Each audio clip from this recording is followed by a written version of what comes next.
what do you think people see when they see you, and what, like, the first thing they see, and what do you hope they see? I get a lot of mixed things when people see me. Like, sometimes people think I'm fucking crazy, especially because I got face tattoos. So I've had people be like, bro, you're either really crazy or you must make a lot of money with those face tattoos. So it's mixed. Sometimes people think I'm like a fighter, which I am. And some people are just all over the place. But it's more about my energy. Like, I always wanted a face tattoo once I started getting tatted.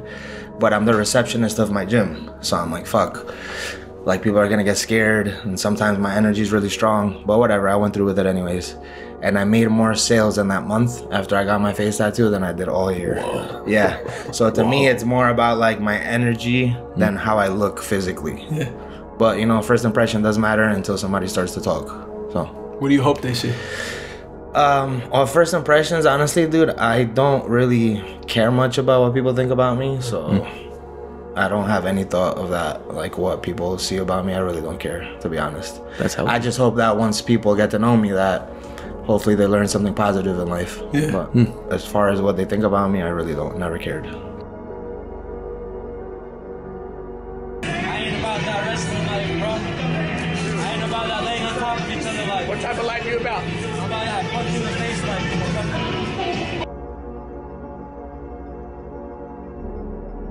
Welcome back, welcome home. Episode 204 of the podcast. 204. Dude, shout out to the patrons, patreon.com/YouAreHerePodcast. Best way to support us, it's the holiday season, man. Sometimes you got to give a little if you want to help, you know? Yeah, You Are Here Podcast on Patreon. Shout out Anytown Actors Lab. If you're looking to act, if you want to learn, if you're stuck somewhere, Adam at Anytown Actors Lab, based in Dallas, Fort Worth area in Texas. If you want an in-person class, they also have online consultations. And I think they got a little sale on too, right? Yep. Little holiday sale. Yep. So if you're looking to do that, you know, hop on the website, anytownactorslab.com. And we're also Twitching, man. Twitch.tv/YouAreHerePodcast. We're live. We're playing games. We're gonna do some reaction stuff today, maybe. Yeah. But it's been fun, man. It's a good journey. If you want to go, you know, while you're eating dinner, just chill with us. You know what I mean? It's a fun time. Twitch.tv/YouAreHerePodcast. And Dave, I want to throw this off to you because we got someone in the building that you know. Guys, if you're tuning in right now, I've been waiting for this to go down for a while, man. This has been like, I've been trying to get him. It's been a couple of weeks, yeah. And he weeks, we were trying. months. Yeah. And he's here, man. He's in the studio. We got was an MMA fighter. Was a man I grew up with as a child. The guy opened his own business, and it's thriving right now. This dude is a father. He's just, I look up to this man a lot. He's here today with us. Elmo Park's finest, Brian Giraldo, ladies and gentlemen. Now he's a Lodi transplant, but welcome, Brian Giraldo. Welcome, dude. Thanks, my bro. Dude, so happy to have you here, man. This is crazy, dude. I was telling you, you're the first person I've ever grown up with that's been on the show. Really? That's dope. Yeah, man. I remember the first time I talked to you. Yeah. You're not going to remember this shit. No. I remember the first time I talked to you. We were on the bus together. Yeah. We had the same school bus. And we were on the same seat. You know, it was like a 2-seater. And you were telling me about ghosts.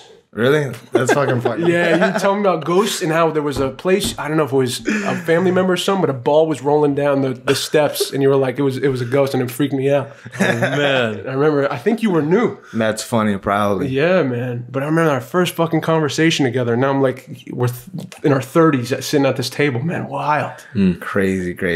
Isn't that fucking weird, man? So how are you, dude? I've been good, my brother. Thank God. 2 kids now. Getting old. Wow.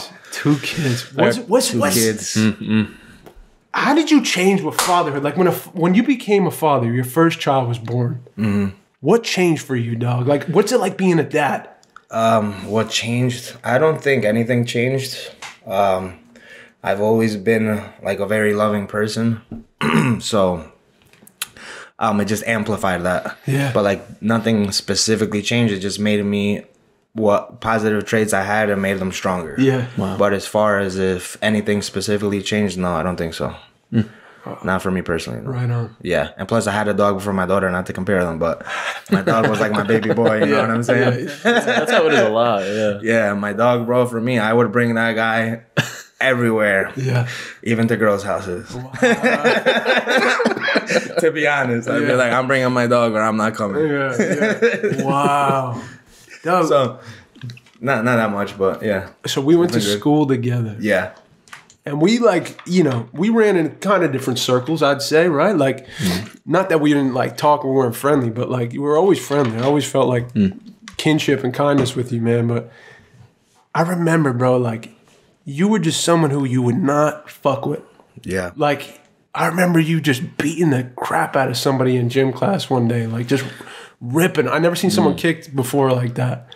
And I remember like you had boots on and everything. I was like, this is fucking, this motherfucker is wild. Like, I'm saying that because like you're talking about love and you're talking about kindness and like these things about you. Like this exterior I see, this man that you've grown into from that boy I met on the bus is like, you're just a fucking unit, bro. Like you look like you're a killer, but like you're also like this really warm, poetic individual at the same time. And I look at your posts like from afar, and I'm like, you're talking about some real like compassion for people and like helping people, assisting people. Yeah. And where you came from to where you're at now, dog. Like what? Yeah, most fights I got into though when I was a kid, it was beating up bullies or people bullying me. Yeah. It was never really. No, you never put that on. Not even once have I ever picked on anybody that I can remember, honestly. Yeah, so a lot of times it was like I was helping somebody or Getting picked on. backing somebody up. Yeah. My mom would call me Superman because I would go to court all the time for helping people. That's awesome. I would help somebody and then somebody would call the cops and then like regardless if that person presses charges, the cops still press charges against you. Right. So even though I really wasn't initiating anything, I would still get a lot of court fines and just a lot of BS. Yeah. So yeah, now if I help somebody, I gotta like make sure they're ready to pay for my fees first. Where do you think that comes from, dog? Like wanting to help people, wanting to save people. So as a kid, I grew up in a lot of poverty, and even though I was poor, there was kids that were poorer than me, like that had less than me. Honestly, one of the first things, that I remember like with poverty is I had a little car. It had no wheels. And around Christmas time, and it's funny, it's around Christmas time, I gave that car to a kid that had less than me. And that kid was so fucking happy. You know what I'm saying? Off of a toy that I didn't really play with like that anymore because it was broken. So that's just how I grew up. My grandma, she would feed homeless people all the time. And even though I was very poor, literally, bro, like we were mad poor, but to me, I could reflect on that now as an adult. But like when I was living as a poor person, I didn't know that I was poor because our household was so strong and full of love that to me, that's so much more important than having money or having materialistic things. Even now that I have money, bro, you'll never see a picture of me with chains, gold chains, a bunch of fancy watches. Like you wouldn't even know how much money I have or nothing. Like I'm the complete opposite of a materialistic person. Just never been like that. Yeah. But yeah, so it's definitely growing up in poverty. I've had people ask me, like, I'm not even asking you for money. Can you please buy me something to eat? So that's just kind of how I grew up. So that's what made me like very humble in that aspect. Yeah. Do you think in any way that, because I started boxing with Dave, just like learning and stuff, and after just like a month even like learning about that, do you think fighting helped you become more like loving, or just like being able to be? Because I feel like it's such an intimate thing where you get to a place with someone, especially when it's for sport. Yeah. That it's like so like you don't get there with a lot of people like that, like close to someone. Bro, so that's funny you say that. I say this a lot. I'd rather meet somebody by punching each other in the head than by talking. Yeah. Because you could feel somebody's personality. Yeah. He's gonna punch you, bro. He's gonna punch you. We'll be best friends. Yeah, bro, it's crazy. You could feel, like, to me, I'm like very high in energy. Like you could feel so much more about a person by sparring them, not even a real fight. Yeah. I mean, even real fighting too, but I could feel so much about you as your personality through sparring you than I can just having 10 conversations with you. And it's fucking crazy. Like, I say that all the time. Like, I'd rather meet somebody by fighting them than by going out and talking or drinking. Yeah. It's just different. You could, like, feel each other's core. Yeah. Like, I don't know how it sounds, but, like, it's the truth. Yeah. Think about, like, how many people that you talk to throughout the day that you don't know anything about? You're just acquaintances, right? But once you like go through something with someone, you know, Oh yeah. it's like completely different. So that makes sense, you know? Extremely different. Yeah. Yep. For sure. And I'm sure that translates to people that you take care of in the gym too. Like the connections there. Yeah. You know, that's like the best. I remember like always like relationships with coaches. 'Cause I played soccer when I was younger. And that was always like so, I don't know. I always had that like kinship, I felt. Yeah, you're you going know? through a thing physically together. Dude, I want to like catch up with you. Because I've seen you at a bar for like fucking 30 minutes in like 10 years. So like we leave high school, we graduate. Where do you go? What do you do? What was going on? So I actually never graduated, bro. I got kicked out for fighting. Get the fuck out of here. I got Wait, you didn't know? no, because I left. I got. Dude, you didn't I know left that? Elmwood Park. Oh man. I don't remember if I was in trouble or not. Probably was. So okay, I remember now. So my mom. So like literally, bro, as a teenager, I would fight all the time. A lot of people know that. Not something I'm proud of, but that's just the way it happened. Yeah. And my mom literally said, "I'm gonna take you to one more school, and if you don't make it work out there, like you're done. I'm sending your ass back to Colombia." Which she did eventually. So I go to Lodi, and literally within the first 2 weeks, bro, I got like in 2 fights. Wow. Long story short, some kid picked on me at a party, tried to take my liquor bottle. I saw him in school the next day, and I cracked him right in the face. So yeah, and this was like what, when I was 16, 15. So like that's just how I was, bro. And I said that on my last podcast. Like I was just like, I would just look at you and like I didn't give a shit. Yeah. So anyways, my mom sent my ass to Bergen Regional, which is a mental institute. So yeah, she sent me over there for like 2 months when I was 16. And they had me on a bunch of medication, bro. And I was always against medication. Like always. Yeah. Still to this day. But my mom cried to me. She's like, please, like you need something. Like nothing's working. And like now that I look back at it, I feel bad for my mom. But like in the moment, I didn't understand that what I did hurt my mom. You know what I'm saying? I didn't get it at all. I thought I was only hurting myself at the most. Right. So anyway, she sends me to Bergen Regional. I think I was 16, maybe 15, 16 or whatever around that age. I was in there about for a month and a half, 2 months. Had me on a bunch of fucking medication. And I would literally just wake up and I would just felt like a fucking zombie. So I just didn't feel like myself. Nothing. Long story short, after I get out, right away she sends me to Colombia. So I spent like a year and a half in Colombia working for $1.50 an hour. But in Colombia, that's actually a lot of money. So I got to experience like life in Colombia all over again as a young adult. Wow. So honestly, if my mom never did that, bro, I would not be here today. 100%. What did it teach you? It taught me how to be humble, like not fight all the time. It made me see the world again for what I remembered it, because in my anger, I lost who I was. Wow. You know what I'm saying? I just completely changed. My teenage years were, on me, one of the hardest times of my life because, you know, I don't know if you guys saw the last podcast, but my stepdad died. I felt betrayed by God. My dad isn't there, you know? So I was just a very angry teenager. I wasn't like a type of person to go start shit or go rob people or whatever. But if you were make me feel disrespected, I would literally just punch you right in the fucking head. Yeah. So. And that felt better. It just felt so good, bro. Yeah. Yeah. Because you're going to feel pain like I feel pain, right? Like I don't know. It just fucking felt good. Felt good. It doesn't feel good anymore. Now I feel bad about it. Right. Back then, that's just how it was. So, thank you, Ma. Ma saved you. My mom saved my ass multiple times, bro. Man. Multiple. So you said you were beefing with God too. I wasn't beefing with God. I just felt betrayed. I felt lost. You know, I just felt like why is all of these things happening to me? Like why? Like there's times that my mom has woke me up at 2 a.m. as a kid to leave the house because she's having domestic violence problems. Like literally walking through Lodi, because actually I moved from Lodi and Elmwood Park multiple times back and forth. So like, to me, I thought that stuff was normal. I didn't know that that was abuse. And then when I started talking to kids my age and I started realizing how abused I've been, I just started to get really angry, like at everything. I just felt really like betrayed and played out by everybody. Like the worst fucking problem I remember hearing, this girl is talking about how her stepdad is taking her cell phone away from her. And in my mind, I'm like, Yeah. Like, wow, like that's what you guys have to worry about. And I'm a teenager and I'm worrying about my fucking stepdad hitting me. Not my stepdad, my mom's boyfriend.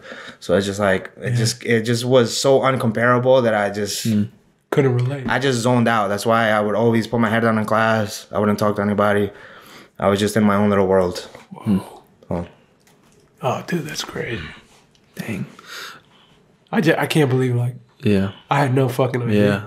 Yeah, and then there was a time in school where I would just like literally put my head down and cry and nobody would know. That was around the time. My stepfather passed away. So bro, I was literally just so fucking depressed and angry. So for a long time. Yo. Yeah, and the only way you could get it out was just, I guess, fighting. Because there was no other, like, support. That was my outlet. That was my personal outlet. Yep. Fighting in the gym. So now that you bring that up, that's one of the things that woke me up in Colombia. So as a teenager, even though I fought all the time or whatever, street fights, I don't really consider those real fights, but my aunt introduced me to the gym. Oh, really? Yeah, so in Colombia, that's when it happened. So like, it's funny because like I would do push-ups and stuff when I was a teenager. And my boys would be like, Brian, you're getting big. So in my head, I thought I was getting big. But I was actually getting chunky from all the fucking 40s I would drink as a teenager. Right? So then in Colombia, I'm like, I looked at a fucking picture of me when I lived in the States. And then I looked at me now, I'm like, damn, they meant I was getting chubby, not big. so yeah, it's crazy. And then I told my boys, I'm like, bro, why didn't you tell me I was getting chubby? They're like, we tried to tell you you're getting big, bro. I'm like, fuck. You know what I'm saying? So you find a gym in Colombia. I found the gym in Colombia. Yep, my aunt introduced me to the gym. So when my mom sent me to Colombia, my family actually owns businesses over there. Okay. Oh, cool. So the business that I worked in was a family business. Got you. So they took care of me. Like, they let me in right away and all that stuff. But at the end of the day, they still paid me like everybody else. Yeah. But they didn't charge me rent. Oh. So they still helped me out a lot. Yeah. But it still made me, like, appreciate every little thing that I had a little bit more. So, and then the same aunt that owned that business, she's the same one that introduced me to the gym. And it just became an addiction. Like a positive, get all the negativity out. You're lifting there? That's lifting gym. Okay. So she just said, like, just to go to the gym just from what she knew. She was like, oh, So no, get in there. No. So she pretty much would invite me, hey Papi, let's go to the gym, and I would be like, no, I'm gonna go next year. Would she go to the gym? Yeah. She was that's going, awesome. Yeah. So I my love aunt was that. fit as hell, bro. Oh, hell yeah. Super fit. Oh, that's like a godsend. Yeah. That's amazing. So she kept like, come on, let's go. And I'm like, nah, I'm gonna go next month. And then one day I'm like, fuck it. And bro, I fell in love with the That's gym. awesome. What did it do to you right away? What did you feel? So I like being challenged. Yeah. So it was extremely difficult, and I just saw the energy and the positivity, you know, which is more what I got addicted to.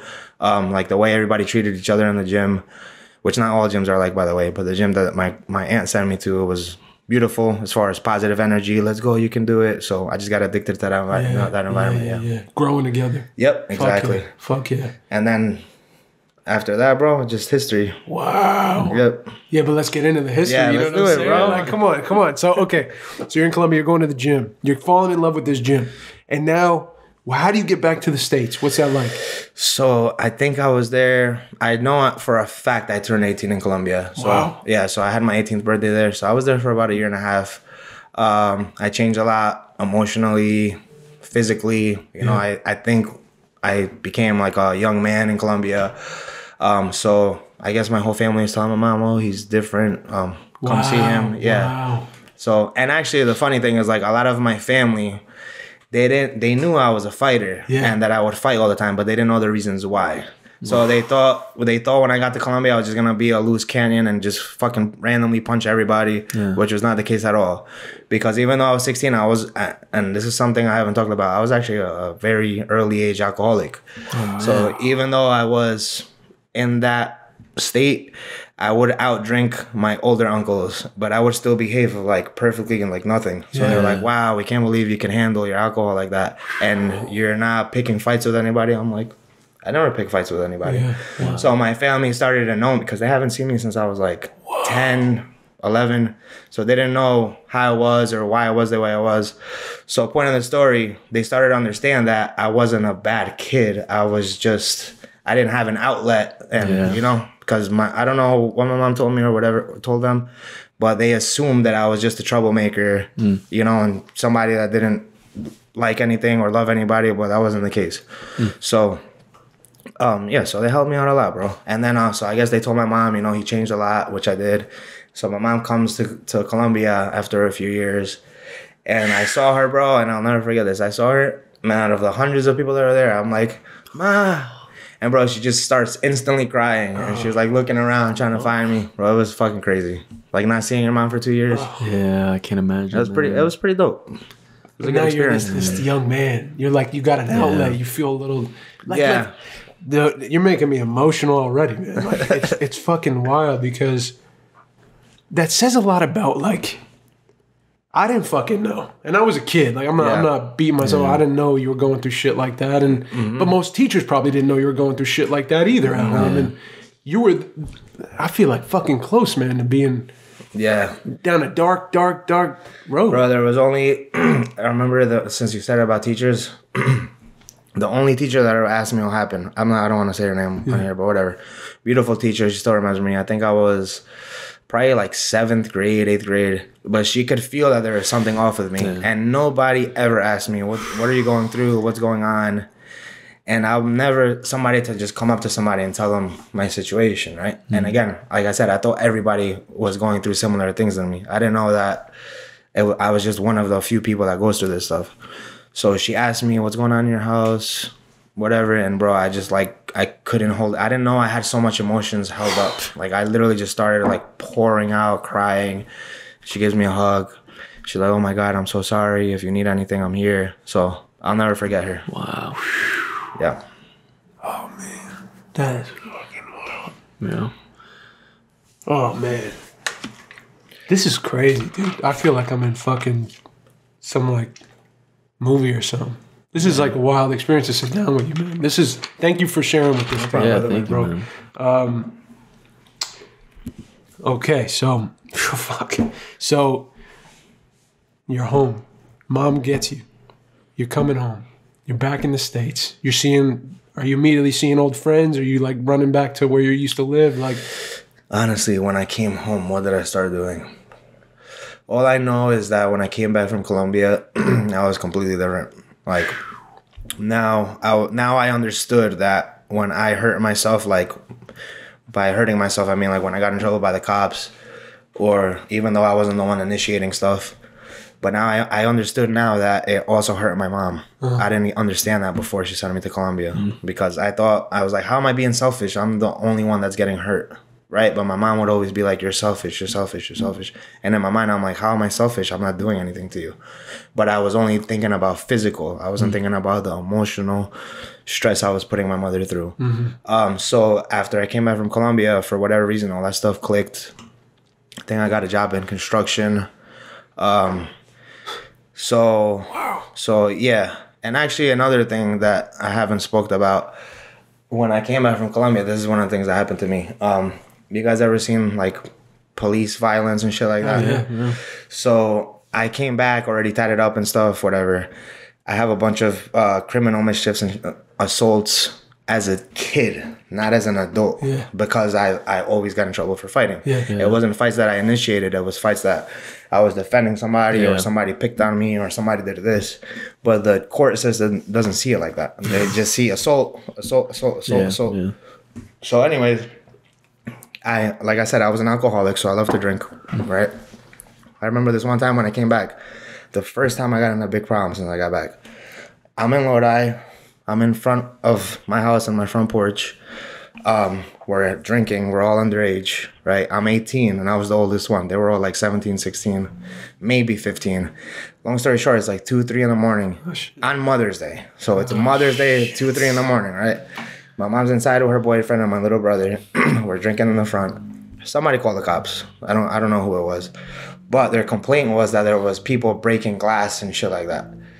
So I'll get back to that later. So anyways, the cops come. The first 2 cops, they're not super chill, but they're fine. Who lives here? What's going on? And we know we're underage drinking. We're like, oh, we're drinking, but we're not hurting anybody, bada. And then the third cop comes right away, bro, with that fucking nasty energy. Who the fuck lives here?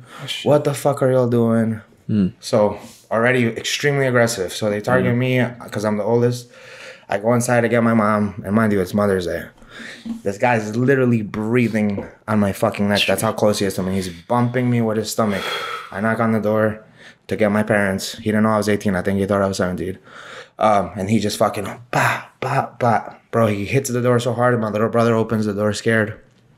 My brother's like, what's going on? All, like jokes aside, and, like, over, like, saying things, like, this guy literally fucking kicks me inside my own house. Literally. And I turn around and I get in his face. I'm like, don't you fucking touch me. What the fuck are you doing? He cocks back, punches me in the face. Boom. Bro, I swear to God. My little brother, my mom, they're starting to cry. He flips me over my couch, and I'm like, I can't fucking believe this is happening to me. Like, this is really fucking happening to me. So he says to his friends, this fucking kid hit me. And I had a long hallway then, so they couldn't see what was going on. So now I have 2-3 cops on top of me fucking punching me, and they're like, I'm resisting arrest. I'm not resisting arrest. I'm fucking defending myself. You guys are punching me in the fucking face, right? So literally, bro, if you saw how my house looked, there's blood all over the wall from my face. If you guys look here, I have a fucking scar from them. I see them. Huge jaw, right? They handcuffed me. I'm still like in disbelief. They're talking mad shit to my family. And mind you, it's fucking 3 a.m. on Mother's Day. They drive me to the hospital, and they tell the nurse, they're like, be careful, he's dangerous. And again, bro, to me, it's all about energy. My energy was so calm. She goes to them, it's not him who's acting dangerous, it's you guys. And she goes, if you guys need me, tell me. If you need me to go to court and testify for you, like, I'll go. So, long story short, bro, they wrote a completely false report on me. Aggravated assault on a police officer, criminal mischief. And you never even touched. Bro, I swear to God, bro, I didn't do anything other than get in his face and curse at him because he pushed me inside my house. So they gave me a criminal mischief, aggravated assault, and some other shit. I don't remember what the last charge was. But after that whole thing happened, they dropped my charges from aggravated, which is the worst, to simple. It's still bad. It doesn't look good on my record. So for 2 years, and this is one of the things that made me open my own business, I couldn't get a fucking job, right? I have aggravated assault on a police officer in my record, right? So they pulled me over, they see my shit, they're like, oh, this kid's a menace. Mm-hmm. I have tattoos, I had a big ass neck tattoo back then. So it was not easy for me. And to the cops that do that and don't do shit, bro, shame on you, bro. Whoever watches this, because I have a lot of cop friends, and you guys let your partners do that, shame on you guys.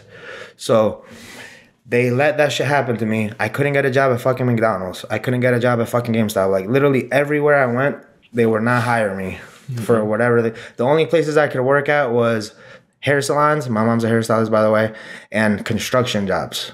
So it was very difficult, like, as a young adult, getting jobs and figuring out what to do. And thankfully, for whatever reason, I have a really strong mindset, and I just brushed that shit off and made it work out.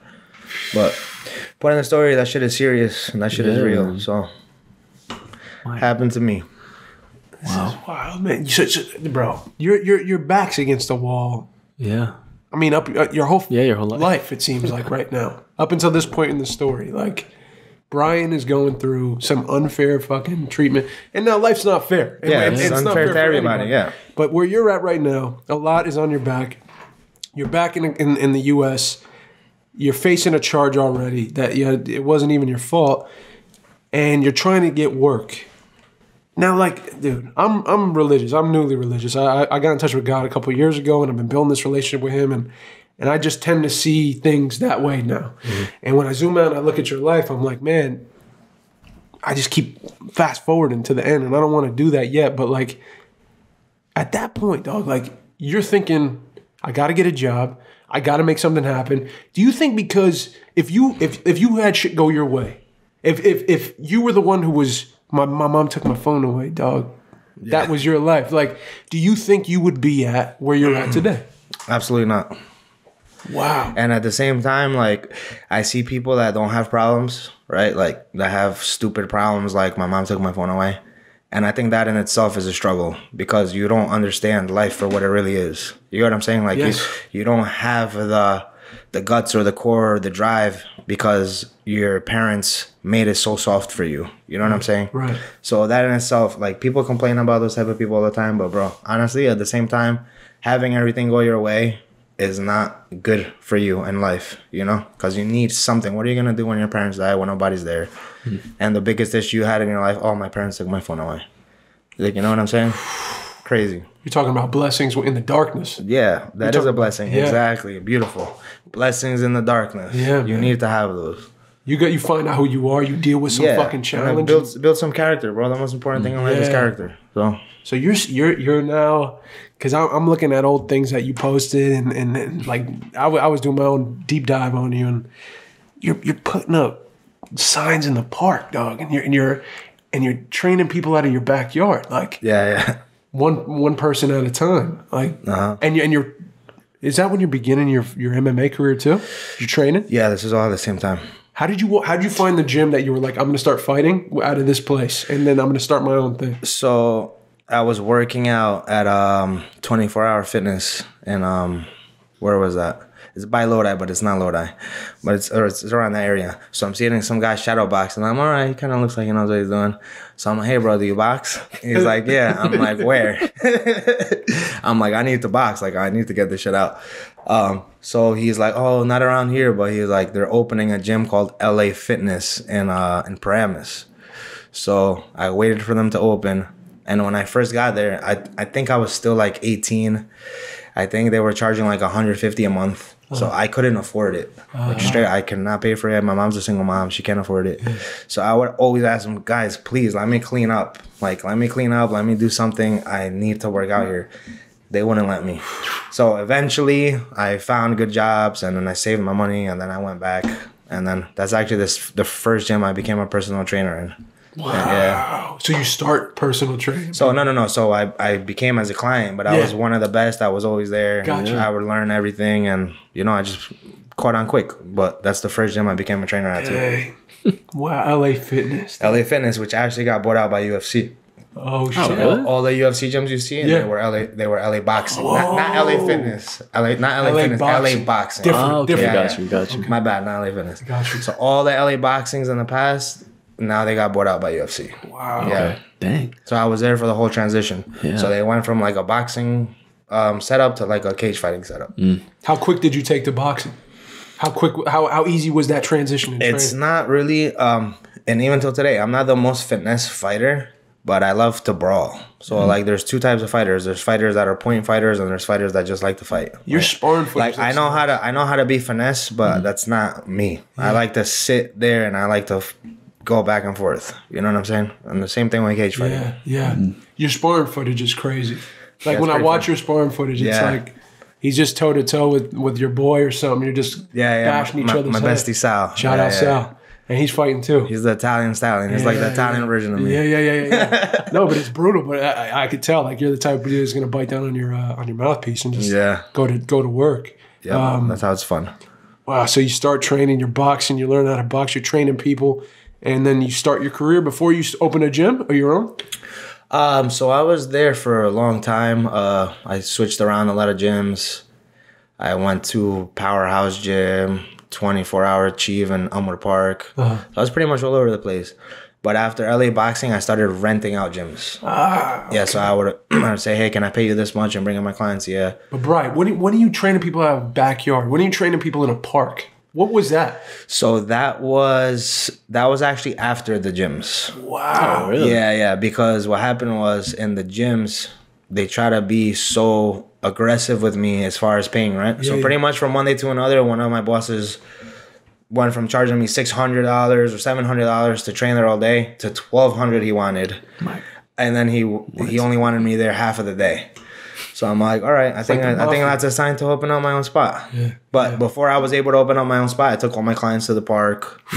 So yeah, I was literally there at 4 a.m. I would carry ropes, get them around the trees and shit. Wow. But before the birds woke up, bro, I was there getting the whole spot ready. What do I you literally see? have videos of that. What are you seeing in that time period? Like, where is your mind at? Bro, I just loved it. There was really no. You were in love with it. I was, I was in love with the whole progression. It wasn't. When I woke up at 4 a.m, I wasn't like snooze. Oh, this sucks. Like no, I'm like let's fucking go. You know what I'm saying? I loved the time frame I was at. I loved it all. So I was there for the passion. I wasn't there to make $1. Right. Like everything else just fell in place.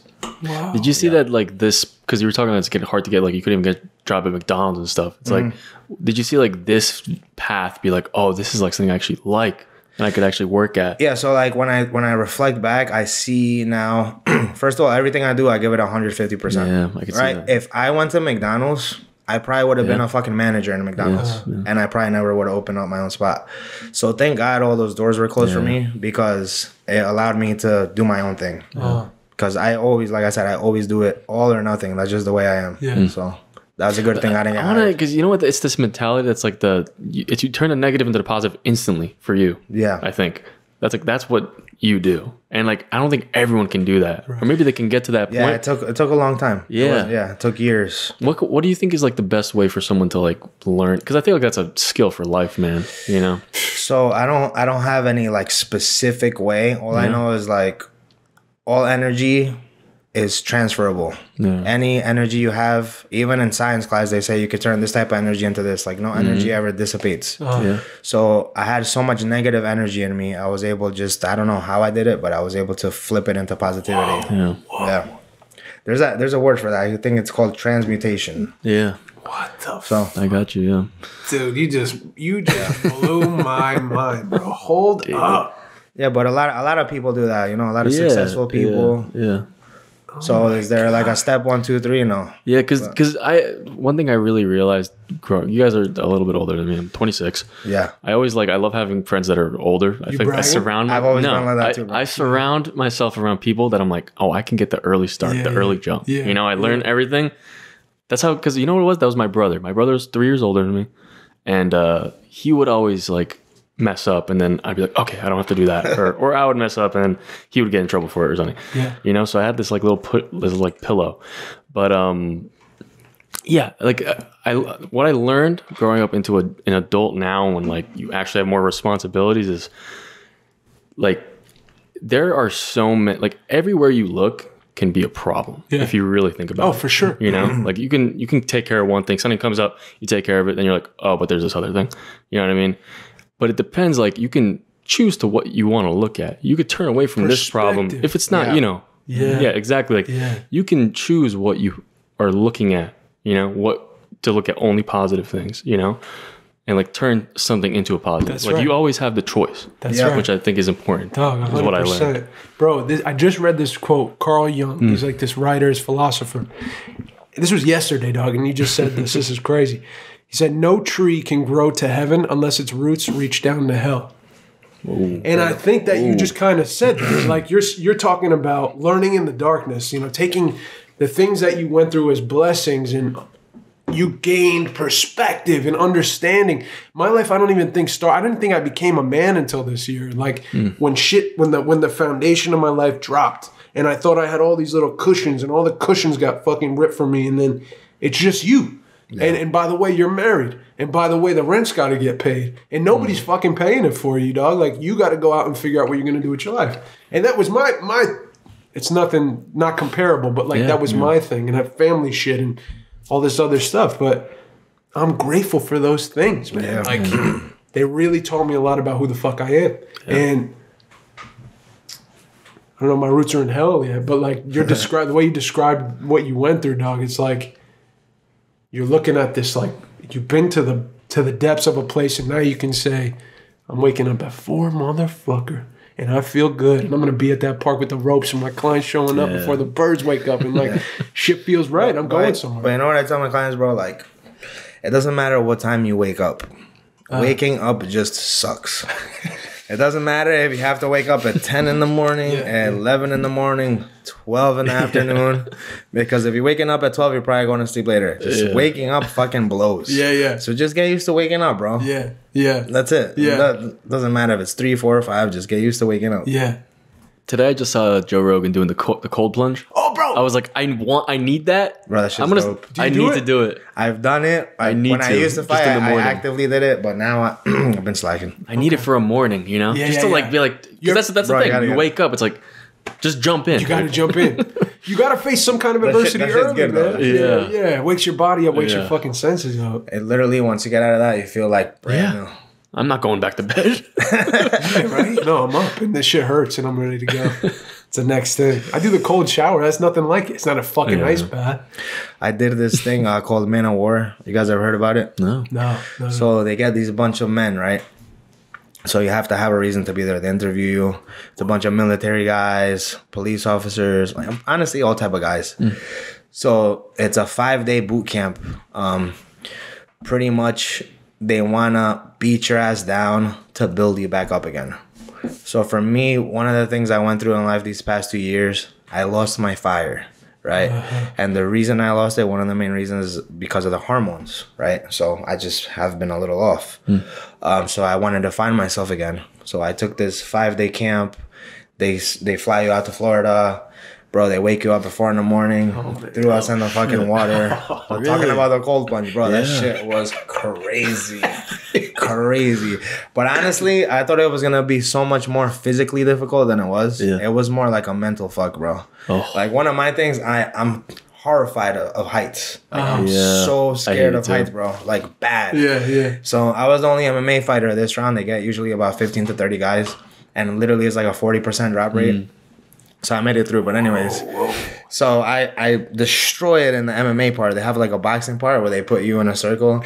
So I man. fucking wrecked, bro. Yeah. Nah. I was nice because I knew I was ahead, right? So I destroyed it in that part.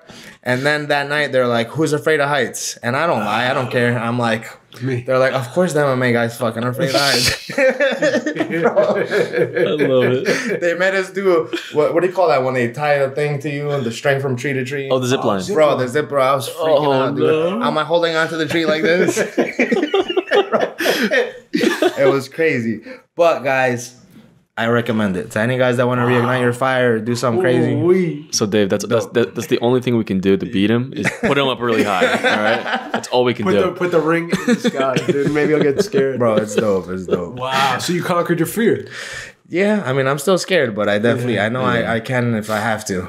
Wow. shit was crazy, Would you say that's your deepest fear? Yeah, that's one of the deepest fears. But not really. That's a physical fear. Yeah, My yeah. deepest fear is like losing my family. Yeah, nah. But that's a complete different thing. What has that done to you? What? Because you have 2 kids now. You have Yeah. you're with your girl. Like, Honestly, bro, this is one of the biggest challenges of my life nowadays because even though I love my fiance to death, yeah. I never wanted to have separate families. Okay. So you know what I'm saying? So I have 2 baby mamas. I love both my kids to death, but sometimes it tugs on my soul that, Yeah. I just have 2 families. But it is what it is. Right. Right. Look at the positive. Yeah, So, man. what was that like when because I'm like looking at kids, dog, and I'm Yeah, you're at like, I that just point, feel man. that pull so much. You want a kid or you don't? So bad. Oh, okay. man. So bad. Yeah, But, well- like, what was that like? Yeah. Your daughter's born. Where? Here. Bro, that was the best day of my life, dude. Because when that happened, it was also around the time when I opened my gym, but I was very lost. And like, even though everything physically started to come together for me, I still didn't feel like, I felt like I could kill myself and nobody would care. You know what I'm saying? And I just, honestly, I'm one of those people that legit doesn't fear death. Like, I'm not scared of dying. Doesn't I sound swear on everything I love, I don't fear death.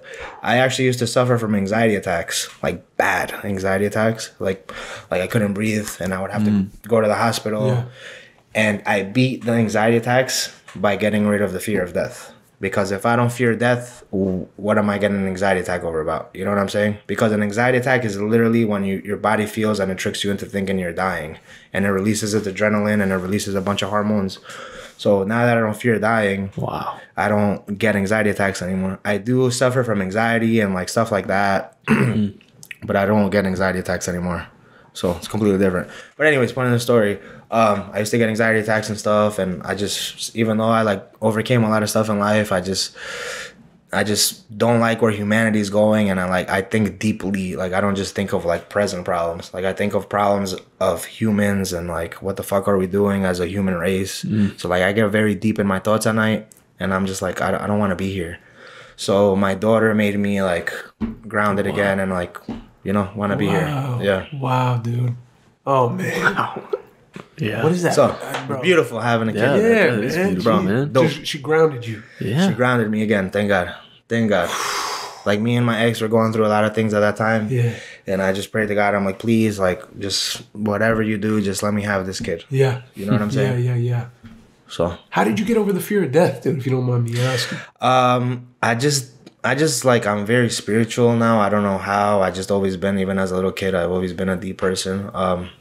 And like, I think at the end of the day, when we die, we're all gonna go back to God, or maybe we'll go to a different place. But I feel like life is eternal. So like, a lot of people talk about God and Jesus and Allah or whatever, but they fear death. And like, to me, if you are religious or if you're spiritual and you know you're gonna go back to your God, what are you scared of? Yeah. Like, when people die and people cry all the time, like an old death, like when somebody's a grandma or grandpa, I think that's beautiful. Like, they're finally going back to where we come from. You know, when a young person dies, that shit kills my heart. You know, like, I have a lot of friends that overdose.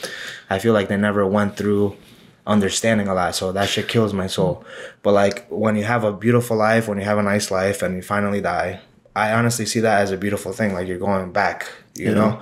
So, you know, just digging deep and thinking to myself a lot, and like, I don't have a lot of friends, I don't hang out with people, so I spend a lot of time alone. I just got over it. I don't fear death itself, I fear the process of death.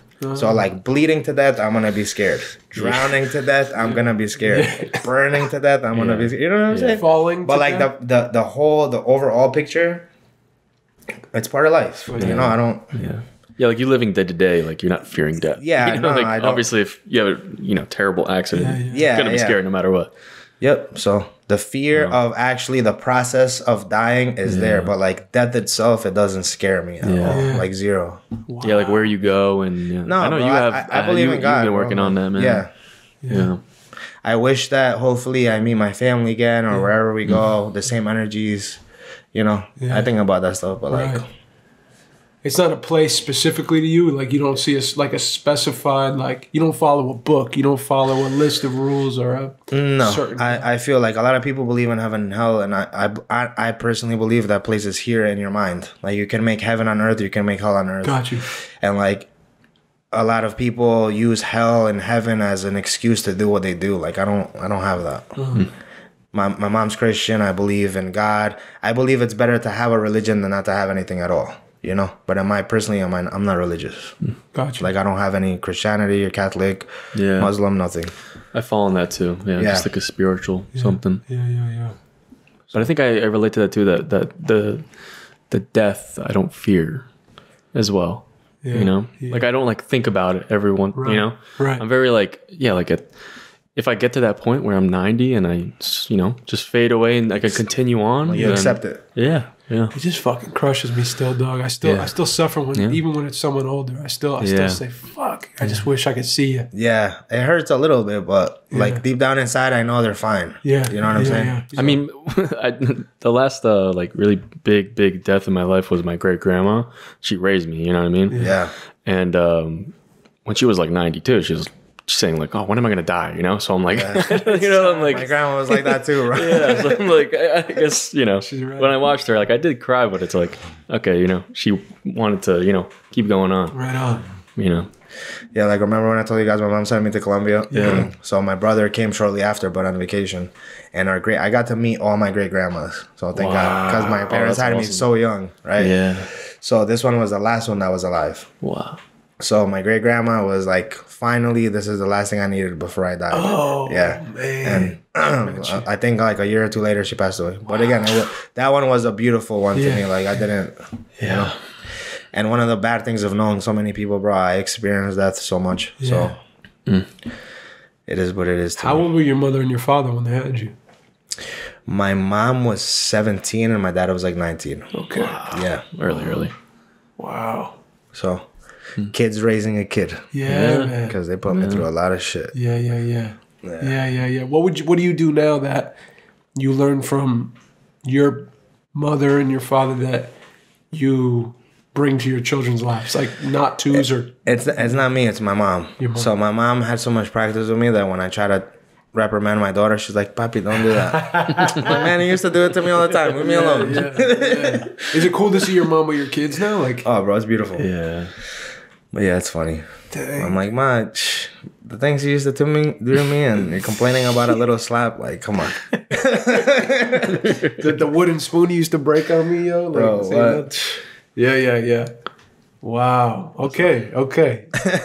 So, like, you know, you brought all your clients. You opened up your own gym. You were going through this internal struggle. Your daughter's born, and she grounds you, and now you're building this thing, and you're also training to fight. Yeah.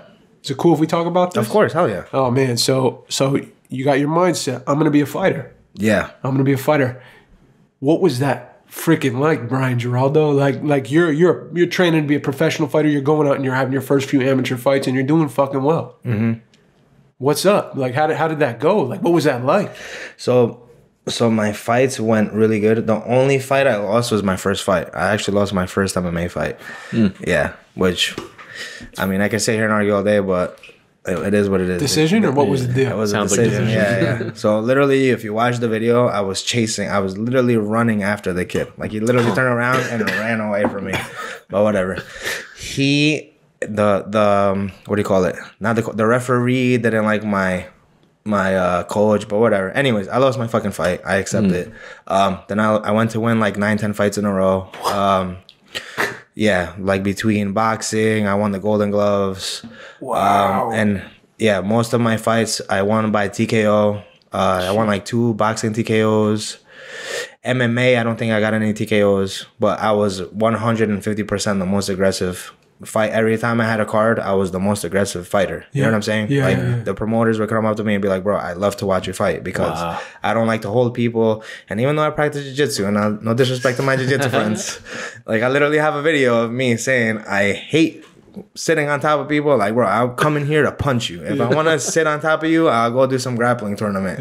You know what I'm saying? Yeah. The whole point of amateur fighting, wins or losses, it doesn't even matter. It's to build your fighting experience. So why the hell am I gonna sit on top of you in an amateur MMA fight?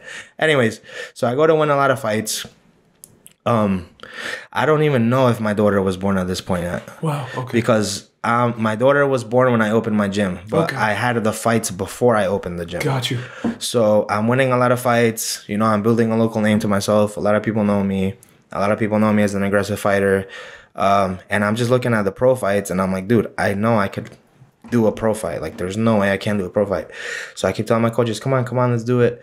So eventually they give me a yes. I'm training. I used to train 2-3 times a day. And during one of the training sessions, I got like really injured. I spoke to this during my last podcast. So unless you do jiu-jitsu, it's hard to comprehend. But so the position I was in, I was on my back and I had my legs wrapped around the guy, right? Full guard. So like jiu-jitsu, yeah. Yeah. I was like 150, 155. Okay. That was my fighting weight. Wow. The guy was like 220, 230, power lifter, like cock diesel. I think I was a purple belt at the time. The dude was a white belt. And the funny thing is, most of the times you get injured is from white belts, people that don't know what they're doing. Right? So I'm extremely stubborn. I could feel my hips giving out. I'm holding him in my legs. Right? I feel him giving out. But no way in hell did I think he was going to rip my hips open. Right? So he literally grabbed both my legs as hard as he could and just... literally both sides. Boom. And I'm fucking screaming, Like a wishbone. Bro, Just it was fucking... horrible injury. I stopped. I don't know how, but I could still walk. Right? I didn't know. I didn't know at the time that I hurt my hips. I never hurt my groin before. Yeah. So it literally felt like a groin injury. So long story short, I keep training for like 6-7 months after that because I'm fucking stubborn. Didn't go to the doctor. I'm still training, bro. So I'm still training, but I felt so off. Like I'm very explosive. I have no power. I get taken down. I can't really get up, and I'm just like I'm very optimistic. Your so coaches aren't telling you, Brian, I think something's wrong. No. So I personally felt like my power is not there. Like 40-30%. I'm like, whatever. It's gonna get better. And then one time I went to a club with my friends and my girl at the time. Dude, I'm literally standing outside of the line, and my legs are just like literally shaking, and I couldn't hold my body up. So I'm like, all right, it's time to go to the doctor. So when I go to the doctor, they're like, bro, you have a major hip injury, like both sides. You might need a hip replacement. Like it was so bad. So took a long time to get surgery, but got the surgery done, never been the same. And again, this is 100% before the gym, because this is one of those times that if it was never for that injury, I would still be fighting and I probably wouldn't have a gym today. Wow. So because of that injury, it allowed me to see other opportunities, other doors open, to be able to open my own business. It slowed you down. Exactly. So that slowed me down enough to see an opportunity. Because, I know a lot of people, they're doing good in life, but they're still fighting. They're not making any money, unfortunately. The fighting game is a very hard industry to make money out of. Yeah. So I see myself, if I never tore my hips, I see myself as possibly one of those cases where I probably would have 15, 20 fights, making no money, struggling to making ends meet. And it's a very realistic thing for fighters that you wind up down that road, CTE, maybe some brain issues, like all kinds of stuff. Yeah. More and more injuries. I mean, I still train and I still get punched in the head because I love it. It gets my aggression out. But I definitely don't think that I would own my own business if it wouldn't have been for that injury. Wow. So, yeah. Wow. So everything happens for a reason in my eyes, For sure. So it slowed you down enough. You saw an opening and you took it. Hell yeah. You opened that gym. 100%. Wow. Yep. Thank God. Raw Fitness in Lodi, guys. Shout out. Go. Yeah, big You guys want to go somewhere? You want to train with the best? Brian Giraldo's gym, Raw Fitness in Lodi. Brian, what's going on right now that they could get into? What is going on at the gym, man? So right now, we do pretty much, we specialize in boot camps, hit training. We have a boxing team, like a boxing fight team. We don't do mixed martial arts in a class because I don't have a mat. So it's a turf, which will burn the shit out of your legs. Yeah, so we don't want to get rug burn there. So I do a lot of strength and conditioning for fighters. My team does a lot of strength and conditioning for fighters. But even regular people that just want to come get a workout, you guys are more than welcome to come through. Check us out. Wow. Dude, this has been fucking... I mean, where are we at? I got a few more minutes for you, dog. Like, I'm in shock, man. Like I'm not even playing. I'm not blowing smoke. It's just cool to fucking see you in this stage of your life, and like, I keep going back to the bus, man. Like as I'm sitting next to you, I'm like, this is where the fuck we were when we were fucking kids, and I was like, oh, he's got cool high socks on. Like, I want those socks. And you tell me the story about ghosts, and now you're fucking own your own gym. You've been through a lot. You have 2 beautiful children. You got a fiance. You're in my eyes, thriving. Do you struggle still? Is there regret? Is there anything on you that like weighs on you today, or are you in a place of total serenity, bro? Because it looks like it. No, I mean, no matter where you get in life, bro, you're always gonna struggle. And like one of the things with humans, you reach a goal and then you want more. And I still haven't figured out if that's selfishness or just us trying to better ourselves forever. But for sure, bro, I always struggle.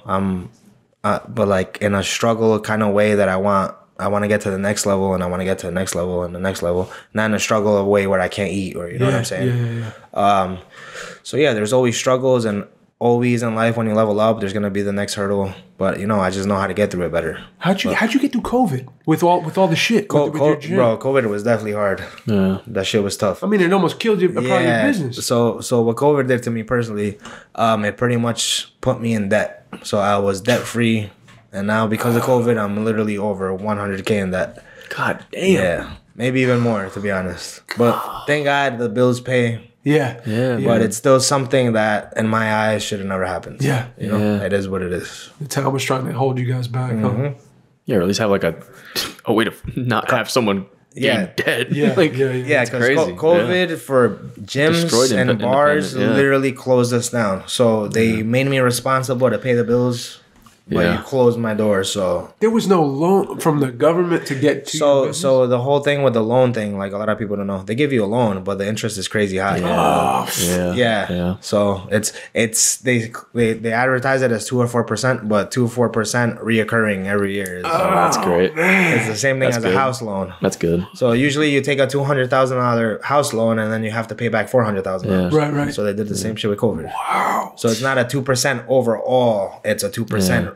Building. Right. So Damn, man. My goodness, bro. But it is what it is. It is what it is, dog. That's how we look at it. Recently, you posted a story, bro, and I was getting a kick out of it because you had this compassion for this dude who reached out to you and was like, you know, this is silly how much you're charging for this gym, dude. They don't do this over at the Crunch Fitness and fucking, you know, like Garfield or something. And like you met, I don't want to tell the story, but like you could explain, man. I just was blown away by the compassion you had for a dude who never stepped in your shoes, doesn't own a business probably that's like this, and was coming at you in a way. How many times do you deal with stuff like that, bro? Like, not haters, but people who have a different perspective. Ignorance. Yeah, ignorance. A lot. You got some compassion. So that's one of the hardest things I deal with as a business owner, because so I'll have to deal with customer service, which is what I consider that, and then I'll have to go teach a class, right? But my mind is still in the customer service side, and it's not in the let's make sure their form is right, and so it kind of takes away. So it's not even just my business, but it's hard to carry all the hats or wear all the hats. You know what I'm saying? Because 100%. That's why I was also in the process of finding a partner, because I'm doing way too much. I do all the advertising, I do all the phone calls, I do all the emails, I do all the customer service. Like, you're still looking for a partner? Or I'm overwhelmed. So like I'm fine, I'm good. But business is good, yeah. Business is good, but I could definitely do better if I had more time to do other things. Right. You know what I'm saying? Right. For me, dude, was when it came to making this last movie I made, it was like, the movies before, I'd be like, oh, I got the director hat, I got the fucking producer hat, and then I'm going to write it, and I'm also going to act in it. And then you get there and you're like, I can't do 7 jobs. Yeah, it's hard. So that's what you're in It takes away from each job. Yeah, so you get them done, but you don't get them done as good as you could. So there's a partner, bro. If you're out there, man, Brian is looking for a partner currently, dude. It's a good opportunity because the business is booming. Man, whoa. Let me hit you with another question, bro. I prepared a couple. You're good, my brother. Oh man, what were you wrong about, Brian Giraldo? Wrong about in what sense? Just as general as I can be, man. What hits you when I say that? So, something you grew up and you like, you had it in your mind. This is for sure true, and you learned that you were wrong. I can tell you a physical story of where I was wrong about. Okay. But it's like a curiosity wrong as a kid. But before I even get into that, like, I actually had one of my coaches ask me this, like, what is one of your biggest regrets or wrong, right? And I think it's only a wrong or something silly if you don't learn from it. So, like, I've made a lot of mistakes in my life, right? But I honestly have learned from every single one. So to me, it's only a mistake when you do something stupid or silly and you don't learn anything from it. Yeah. You know, because that's the point of making a mistake. So you can learn and grow and better yourself and your family. So, point in the story, I've been wrong many times, but I've learned every single time. And hopefully I don't do that anymore. Sometimes I do, but whatever. Okay. But now, when was I physically wrong? When I was in Colombia, when I was like 6 years old, my uncle bought a bunch of little baby chicks, like chickens. Right? Oh, no. So out of curiosity, right? Out of curiosity. So I'm going in the backyard. So the way the houses in Colombia are built, they're completely different. So the backyard is in the middle of our house. So you have a huge open space in the middle. Okay. And sometimes from the backyard, you could go up the stairs. So anyways, I go in my backyard, which is the middle of my house, and I see these little baby chicks, right? And I'm just like looking at it as a little kid. And for whatever reason, I stepped on it. Boom. Oh. So I splattered it, right? So I splattered the baby chick. I go upstairs. I come back down. And I'm like 5, 6 years old, max. But I still remember because I got my butt whipped so bad. So I have the little splattered chicken right there. And then I see the brother looking at it like this. Like, what the hell happened? And from the third step, I jumped on that one too. Boom. I got my butt whipped so bad, bro. Dude, I hope Pete is not listening, man. That's not good. You gotta cut that out of the song. So I was definitely wrong there. Wow. So you learned from every mistake. Yeah. And never does that again. That was a one-time thing. Last time. And he was 5. He was As a kid, it's a kid. Come on. Curiosity. Wow. That was my curiosity got the best of me. Dude. What would you tell, bro? What would you tell Brian going through all the shit he was going through, let's say like 15-year-old Brian. What if you like where you're at today? What would you tell Brian? What would I tell myself? Yeah, man. I don't know, bro. I don't think about stuff like that. I'm just glad I took it how it was, and I always had a positive look at life, and What advice you got for me, dog? Right now in life, like what do you got for me, homie? What for what? Just anything, man. Look at me where Gotta I'm keep at. pushing, in my life. bro. Yeah, That's yeah, it. yeah. Push through, dude. Yeah. We got this shit. We still young. Yeah. Isn't that true, bro? Yeah. I feel like I'm fucking old sometimes. Nah, I'm bro, you're 32, young. dog. Nah, you're All right, still guys, come on. No, I'm kidding. Yeah, we're over the hill, right? I know, Mike. No, I'm joking. Sorry. I'll be there. It feels so fast. Everything I'll be still there. works, so I'm good. Everything Yeah. still works. Yeah. Keep boxing, dude. That's what I got for you. I will. I promise I will. I'm not boxing him ever. in my fucking life. Come on, man. Okay, dude. I have one last question. Is what? Because I think on the last podcast, the one you did, you were talking about how you don't like talking about this kind of stuff, and you don't like opening up on things like that. Yeah. What made you want to do that?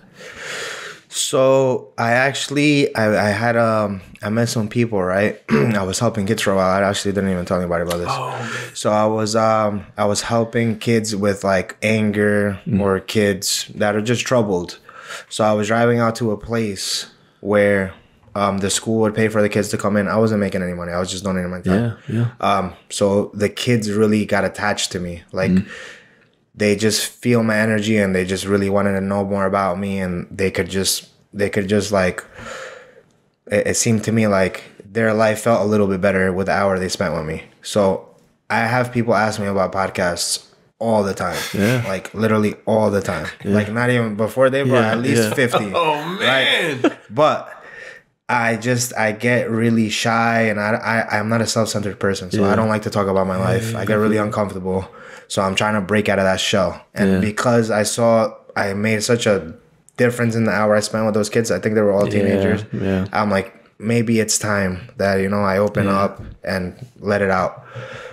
So I decided to open up and let it out. Dude, I agree 100%. That is. I just talked to you about this. Was like even just from doing these. We've been doing this podcast for years, right? And we always think of like different ways to switch things up. And we started doing this thing, episode 200 to 204 right now, doing this little clip in the beginning where we ask a question to each other or to you, and we make a little clip out of it. And I post those up, and we usually try to be as personal and vulnerable as we can. And I as me person, I never like doing that either. Yeah. And the last one we put up, like I got like 7 people reached out and like about their problem that they went through and everything, and like just seeing how it could help. Like it's just like, I don't know, man. It feels like that's the only thing we gotta do. Yeah, like never. What else is gonna make you feel fulfilled? Never in my life, like ever, did I think anybody would look up to me. Yeah, like, man. It just happened so randomly. Like I've literally had people hit me up, like, bro, dude. you're resonating with me. Your story resonates. Like I never thought I would be one of those people. Dude. So it feels good. How beautiful is that you could help kids that you were in that position? It feels very good, bro. That's Beautiful, the best. 100% the best feeling ever. Think about that, bro. Before we go, man, like you were the kid on the desk covering up. Didn't know where to cry, so you'd fucking hide your face, and you were like buried in this desk and didn't know where to let it out. And you going through what you went through, showing up for those kids now that may be in the same position, putting their head down on the desk, like they can look up to you and say, it's okay to be a man. It's okay to express how you feel. It's okay to go through some things because you're not alone in that, and you're going to grow. And look at me. Look what I did. I promise you that. Like, you can do this. I'm so grateful you came on the show today. Thank you, man. Brother. I didn't know you went on. You get so many people said no to. I feel like a king right now, man. We got Brian, but for real, dude. Like I look up to you so much, Thank man. you, my brother. Absolutely, Thank you, dog. bro. And I'm so grateful you came out today, and I'm grateful me to have too. grown up alongside you and to see where you're at today. And I pray for you, man. And I brother. mean that, man. I'm so happy to see your family strong, and I pray for your business and all that, bro. Because I think you are doing that. I think you're an inspirational person put here for a reason, and that's why I wanted your voice on this, dude. Thank you, my brother. Thank you, man, and you're welcome back anytime. Yeah. I'll be back. Yeah, dog. Come back. Come back whenever you want. But again, Raw Fitness in Lodi, guys, if you want to even just hang out with this guy for a little bit, get some of his insight, because this is a portion of what you're going to get from him. But he's going to train you as well, and he's got a whole team over there. So please hit up the business and change your life. You know, Yeah, go man. through some challenge, dive into that darkness a bit, feel some pain, and you're gonna grow. Boom. Dang, that's it. Yeah. Any last words, Brian? Thank you guys for having me. Oh, Yeah, man. Beautiful. Dude, thank I'll you. be back for sure. Yeah, come back, Love man. it. Come back. you know, let's end it there, dude. Not even do an outro. That's it. Boom. My That's name's Mike, and I'm signing My out. name's Dave. I love y'all. Please count yourselves and one another. Boom. Bang.